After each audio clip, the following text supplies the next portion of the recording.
18 वर्ष तक जो है ब्रह्मचर्य का पालन करो। उसके बाद जो है गृहस्थी जीवन में आ जाओ। अब गृहस्थी जीवन खत्म हो गया, पुत्र हो गए, पौत्र हो गए, नाती पोता सब हो गए। उसके बाद जो है साधु बनकर अपना जीवन व्यतीत करो। 18 वर्ष तक ब्रह्मचर्य का पालन करो, विवाह होने के बाद गृहस्थी जीवन व्यतीत करो, और गृहस्थी जीवन के बाद जब नाती पोता हो जाए तब जो है साधु संत बनकर भगवान का भजन करो। क्योंकि भैया भजन करने से जो है जिसके ऊपर परमात्मा की विशेष कृपा बन गई, आप हमेशा हरि का भजन कर रहे हैं, और यदि आपके ऊपर परमात्मा की कृपा हो जाए तो भैया आप तो बचपन से ही ब्रह्मचारी हो सकते हैं। जिसके ऊपर परमात्मा की कृपा हो जाए वह व्यक्ति जो है हमेशा ब्रह्मचारी बन जाता है। तो इधर जो है ब्रह्मा जी के पुत्र कर्दम जी जो है वन की ओर चले गए। वहां जाकर उन्होंने जो है बहुत तपस्या की, भगवान की जो है घने जंगल वन में चले गए। कर्दम जी महाराज जो है भगवान के अत्यधिक जो है वह तपस्या करना प्रारंभ कर दिए। कर्दम के मन में एक विचार जगा कि दुनिया के लोग विवाह तो करते हैं, अपनी पत्नी के साथ विहार करते हैं, हमें देखो महाराज हम यहाँ जंगल में अकेले पड़े हैं। देखिए उन्हीं के मन में विचार आ रहा है गृहस्थी जीवन का। अभी कर्दम जी महाराज कह रहे थे कि हम ब्रह्मचारी रहेंगे। अब जंगल में जाकर जब तपस्या कर रहे हैं तो उन्हीं के मन में विचार आ रहा है गृहस्थी जीवन का। अब कर्दम जी महाराज कह रहे हैं कि भैया हम भी अब ब्रह्मचर्य का पालन नहीं करेंगे, हम ब्रह्मचारी नहीं बनेंगे, हमको भी जो है विवाह करेंगे, हम भी जो है विवाह करेंगे। देखिए सनत कुमारों की देखा हिजरी में कर्दम जी महाराज भी कह दिए हम भी ब्रह्मचारी रहेंगे। भैया ब्रह्मचारी रहना कोई आसान बात नहीं है, ब्रह्मचर्य का पालन करना कोई आसान बात नहीं है, बहुत कठिन होता है ब्रह्मचर्य का पालन करना। जो ब्रह्मचर्य का पालन करोगे तो आपको प्रातः काल ब्रह्म मुहूर्त में जो है उठना पड़ेगा। ब्रह्म मुहूर्त में उठोगे, स्नान करोगे, भगवान का भजन करोगे, गायत्री मंत्र का जो है जप करोगे, फलाहार करोगे। ब्रह्मचर्य करना कोई आसान काम नहीं है। इधर कर्दम मुनि के मन में आ गया, वह कह रहे कि मैं भी जो है विवाह करूंगा, किसी एक सुंदर नारी से जो है हमारा विवाह हो जाए। कर्दम ने जो है अपने मन में जो है संकल्प कर लिया कि मैं भी जो है विवाह करूंगा। तब भगवान मुस्कुराए और कर्दम जी ने यह संकल्प लेकर तपस्या शुरू कर दी कि हमारा विवाह किसी परम सुंदरी नारी से हो जाए।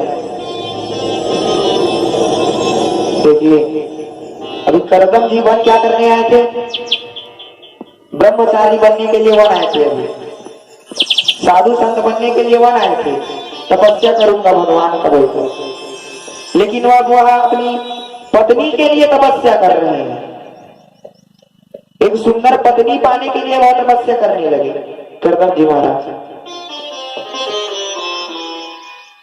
भगवान मुस्कुराए और कर्दम जी जो है संकल्प ले लिए, तपस्या करना जो है शुरू कर दी, हमारा विवाह जो है एक सुंदर नारी से हो जाए करके।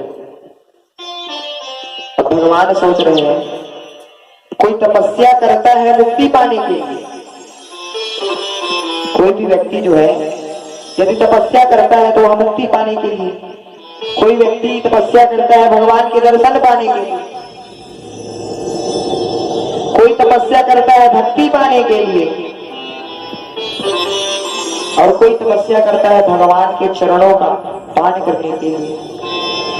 अब भगवान कह रहे हैं बुढ़ऊ कर्दम जी को देख लीजिए, यह तो विवाह करने के लिए तपस्या कर रहे हैं।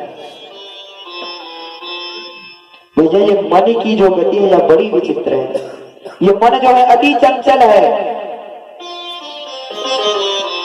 अनुमान लगा लीजिए कितना चंचल है। आप यही बैठे हो, अपने नयन को बंद करो और अपनी मन की गति को जो है घर की तरफ ले जाओ। 1 सेकंड लगेगा आपको घर की तरफ जाने के लिए। देखिए मन का रफ्तार कितना है, मन की गति कितनी है। यही बैठे बैठे आप अपने घर चले जाओगे। इसीलिए यह मन को जो है चंचल कहा गया है। तो इधर करदम जी महाराज तो तपस्या करना शुरू कर देते। विश्वामित्र ने 60,000 वर्षों तक तपस्या की, लेकिन मेनका जैसे अप्सरा विश्वामित्र जी ने अत्यंत तपस्या की, लेकिन मेनका की तरह अप्सरा ऐसी आई और ऐसे उनके चरणों की पायल बजी कि विश्वामित्र की तपस्या जो है भंग कर दी। देखिए एक बार जो है विश्वामित्र महाराज घोर जंगल में जो है तपस्या कर रहे थे। भगवान ब्रह्मदेव जी की तपस्या कर रहे थे विश्वामित्र जो है। लेकिन मेनका नाम की एक अप्सरा जो है जैसे ही वहां से पायल को बजाते हुए जो है वहां से गई, विश्वामित्र जी की जो है समाधि खुल गई। तपस्या से उठ गए, उनका तपस्या जो है भंग हो गया। इसलिए गोविंद से नियमित प्रार्थना करो भैया, हे प्रभु हमारे विचार जो है अच्छे हो। तपस्या कर रहे हो तो भगवान का तपस्या करो, भगवान का तपस्या करो। राधे राधे का राधे राधे की तपस्या करो, हमें राधे की प्राप्ति हो जाए, कृष्ण की प्राप्ति हो जाए, उनके चरणों में जो है हमारी प्रीति हो जाए। क्योंकि भैया भगवान से यदि आप लगन लगा लिए, मनुष्य से लगन नहीं ना, न पत्नी से लगन, ना पुत्र से लगन, ना पिता से लगन। अगर यदि आपने भगवान से लगन लगा ली, आपका मन यदि भगवान में लग गया, तो भैया आपको जो उद्धार करने से कोई नहीं रोक सकता। क्योंकि कहते हैं कि लगन तुमसे लगा बैठी, लगन तुमसे लगा बैठी, जो होगा देखा जाएगा।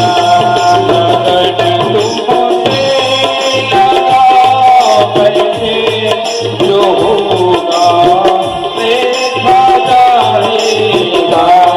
तुम्हें अपना बना बैठे, जो होगा देखा जाएगा। तुम्हें अपना बना बैठे, जो होगा देखा जाएगा। लगन तुमसे लगा बैठे, जो होगा देखा जाएगा। लगन तुमसे लगा बैठे, जो होगा देखा जाएगा।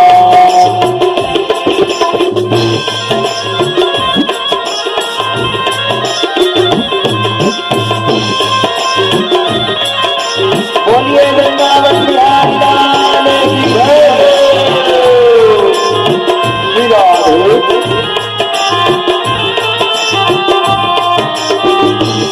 श्री राधे।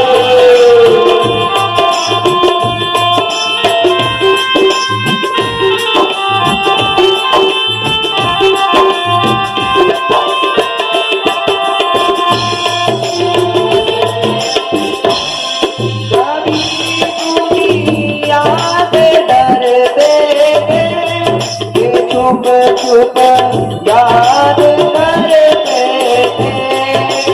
इस दुनिया से डरते थे, ये छुप छुप याद करते थे।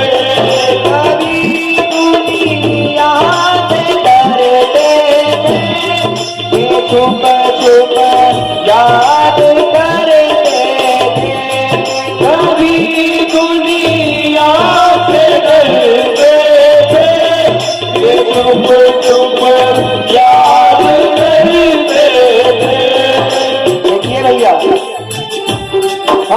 इस दुनिया में आए, इस दुनिया की मोह माया में हम जो है पड़ गए, इस दुनिया से जो है हम डर रहे हैं। और इस दुनिया का यदि आपको डर को हटाना है तो भगवान से जो है लगन लगाना पड़ेगा। तो कैसा लगन लगा? लोग पर्दा उठा बैठे, लोग पर्दा उठा बैठे,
दुनिया हमें बदनाम कर देगी,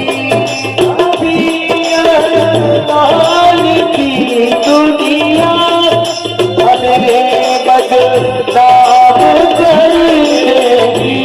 कभी जान दी दुनिया हमें बदनाम कर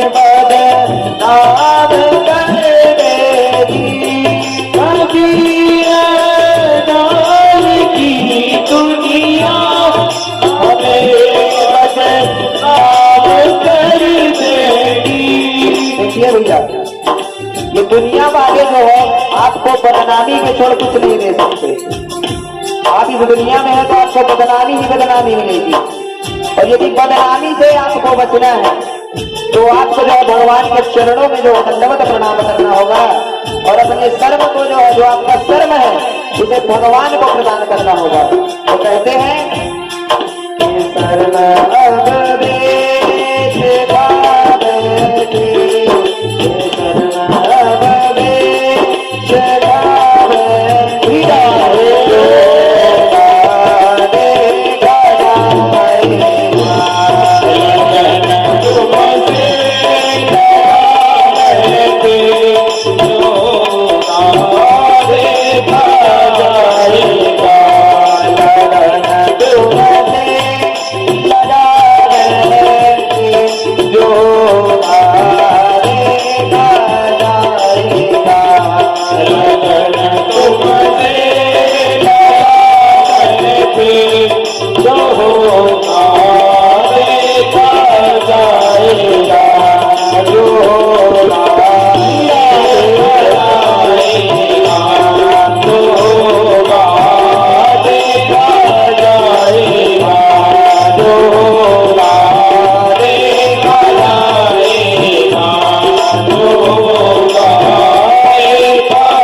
वृंदावन बिहारी लाल की जय, भक्तवत्सल भगवान की जय।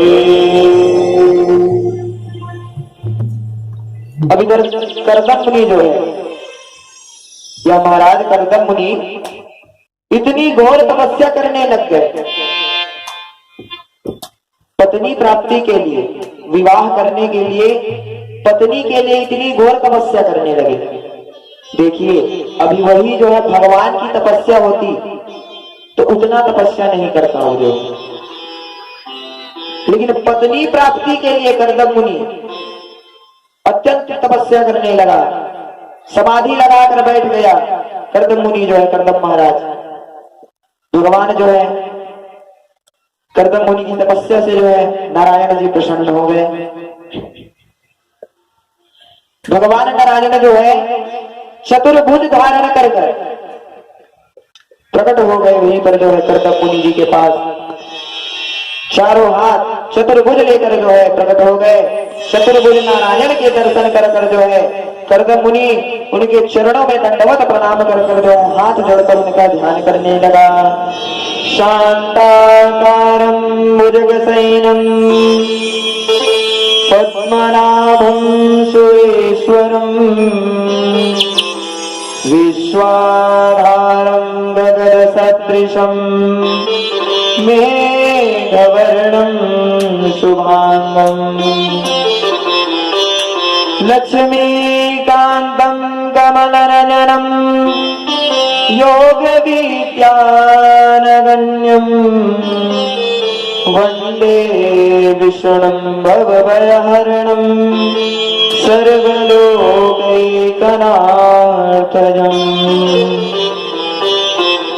शांताकारं भुजगशयनं पद्मनाभं सुरेश्वरं विश्वाधारं जगत्सदृशं मेघवर्णं शुभांगं लक्ष्मीकान्तं कमलनयनं योगविद्यानगण्यं वन्दे विष्णुं भवभयहरणं सर्वलोकैकनाथजम्। हे लक्ष्मी नारायण, हे चतुर्भुज, इस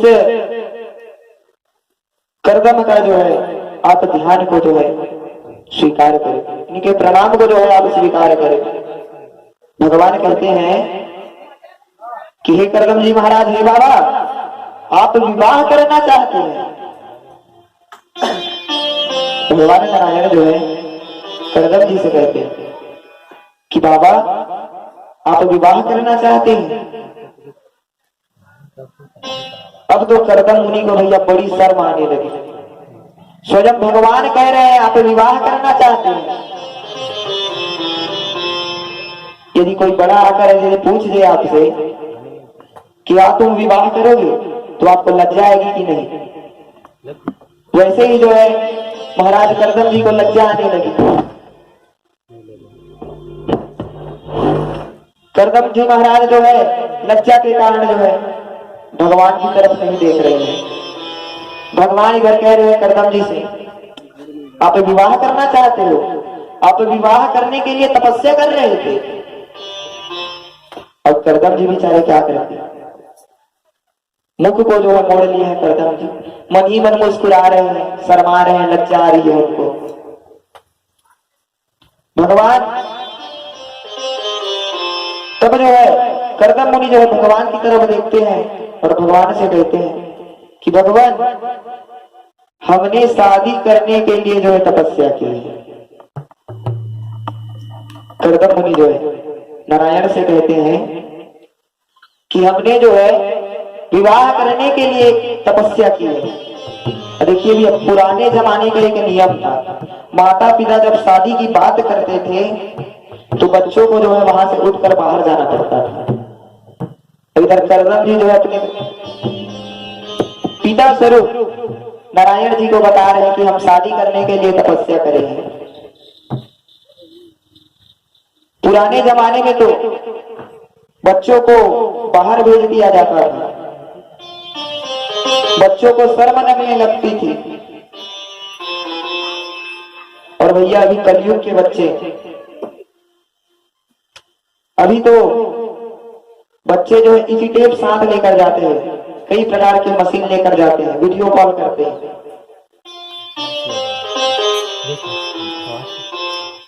तो प्रभु ने सोचा, नारायण जी ने सोचा कहीं ऐसा तो नहीं कि मन मन भावे मुड़ हिलावे, मन में कुछ और है और सिर को जो हिलाए जा रहे हैं करदम जी महाराज। प्रभु कहते हैं कि मन में हो, मन में जो इच्छा कोई और है और सिर जो है वो हिला रहे हैं। हो सकता है इनके मन में कुछ और विचार चल रहा होगा करदम जी के। तब करदम जी कहते हैं कि आप जो है भगवान हमारा विवाह करा दीजिए, एक सुंदर स्त्री देख कर जो है आप हमारा विवाह करा दीजिए। नारायण कहते हैं ठीक है भैया, आप इतना कह रहे हो तो विवाह करा देते हैं। भगवान बोले ठीक है। फिर करदम जी कहते हैं जब आप हमारा विवाह कराओगे, किसी और से नहीं, आप ही जो है जाकर हमारा विवाह कराइए, आप ही जो है एक सुंदर स्त्री को लाकर जो है हमारा विवाह कराइए, तभी जो है हम शादी करेंगे, नहीं तो हम नहीं करेंगे। भगवान कहते हैं कि स्वयंभू नाम के जो मनु है, उन मनु महाराज के 2 पुत्र और 3 पुत्री हैं। मनु जी महाराज के नारायण बतला रहे हैं करदम जी को कि मनु नाम के जो महाराज हैं स्वयंभू, मनु महाराज के 2 पुत्र और 3 पुत्री हैं। आकृति देवहूति प्रस्तुति पुत्रियों के नाम है, और जो 2 पुत्र हैं उनका नाम है प्रिव्रत और उत्तानपाद। नारायण जो है करदम जी को बतला रहे हैं कि स्वयंभू मनु नामक एक महाराज है, उस महाराज की पत्नी है शत्रुपा। उनके 3 पुत्री हैं और 2 पुत्र हैं। उनकी बीच की पुत्री देवहूति के साथ आपका जो है विवाह होगा। नारायण जो है करदम जी से कह रहे हैं, नारायण कह रहे हैं कि उनकी बीच वाली पुत्री से जो है आपका विवाह होगा। आप जो है वो विवाह लेकर आपके पास आएंगे तो आप उनको मना मत करना। तभी जो है करदम मुनि जो है भगवान के चरणों में गिर पड़े, आंखों से जो उनके आंसू आने लगे, चरणों में गिर पड़े भगवान नारायण के करदम जी।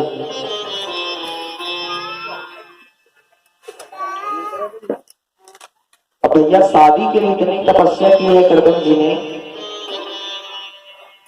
सुंदर स्त्री के लिए इतनी तपस्या की विवाह करने के लिए, तो तपस्या का फल तो मिलेगा ही ना।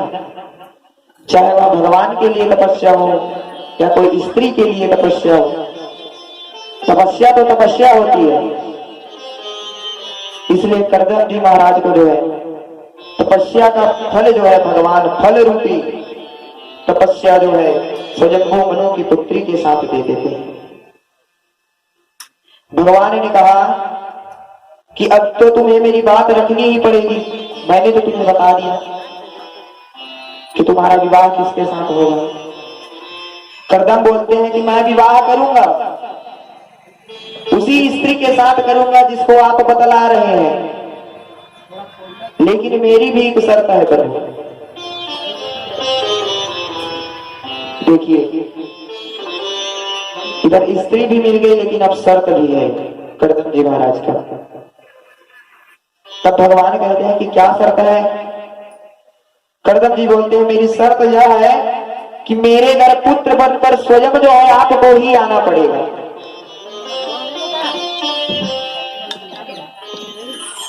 देखिए भैया करदम जी जो है एक तीर से 2 निशाने मार दिए। इसी को कहते हैं एक तीर से 2 निशाने।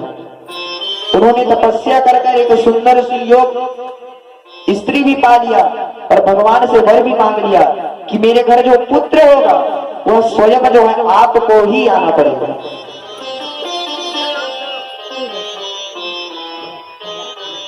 तो भगवान कह रहे हैं क्या। तब करदम जी कहते हैं हे भगवान, यदि आप मेरे घर पुत्र बनकर नहीं आओ तो मैं जो है विवाह नहीं करूंगा। तब भगवान ने कहा ठीक है भैया, मैं आपके घर पुत्र जो है स्वयं बनकर आऊंगा। उधर भगवान नारायण ने जो है स्वयंभू मनु जी को आदेश कर दिया। स्वयंभू मनु अपने बीच की पुत्री को लेकर आए और ऋषि करदम जी के साथ में जो है विवाह कर दिया। कैसा विचित्र दर्शन है देखिए। स्वयंभू मनु जी की जो पुत्री है महाराज स्वयंभू मनु, उसकी जो पुत्री है वो फूलों में जो है पली बड़ी है।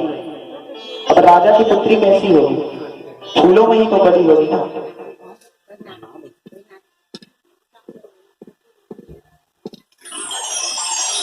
प्रेम से बोलिए वृंदावन बिहारी लाल की।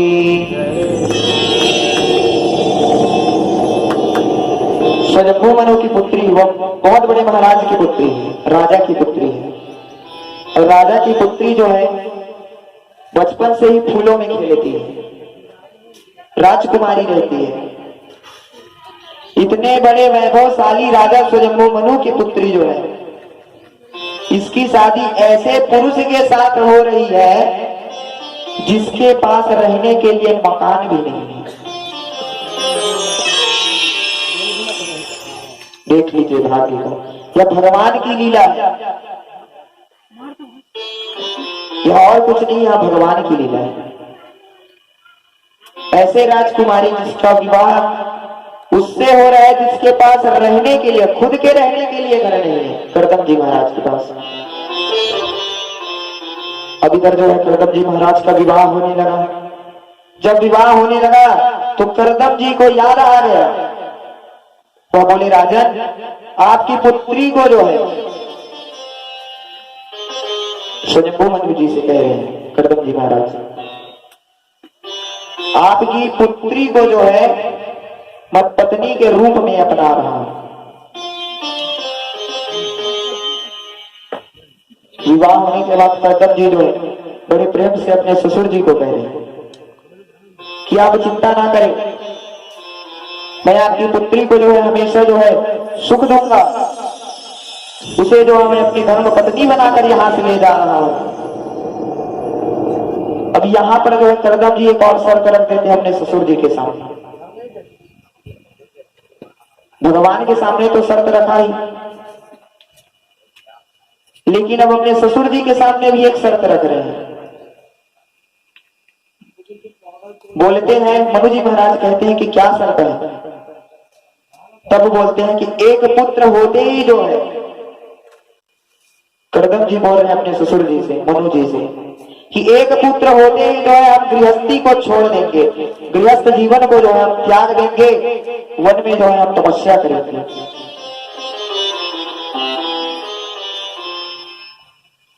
करदम जी महाराज मन में सोच रहे हैं कि भगवान तो जो है पुत्र बनकर आएंगे ही, फिर दूसरे पुत्र की कामना हम क्यों करें? जब स्वयं भगवान आ रहे हैं हमारे घर पुत्र बनकर, तो हम दूसरे पुत्र की क्यों कामना करें? इसलिए वह बोले कि एक पुत्र के होते ही जो है हम गृहस्थ जीवन को जो है त्याग देंगे। अब बेचारे स्वयंभू मनु जी क्या करें, विवाह तो हो गया है। स्वयंभू मनु जी जो है स्वीकृति दे देते हैं, ठीक है जैसा कह रहे हो सभी। उसके बाद देवहूति का विवाह करदम ऋषि के साथ हो गया। राजकुमारी है जो भैया की पत्नी जो है, करदम ऋषि की पत्नी जो है राजकुमारी है। अब वही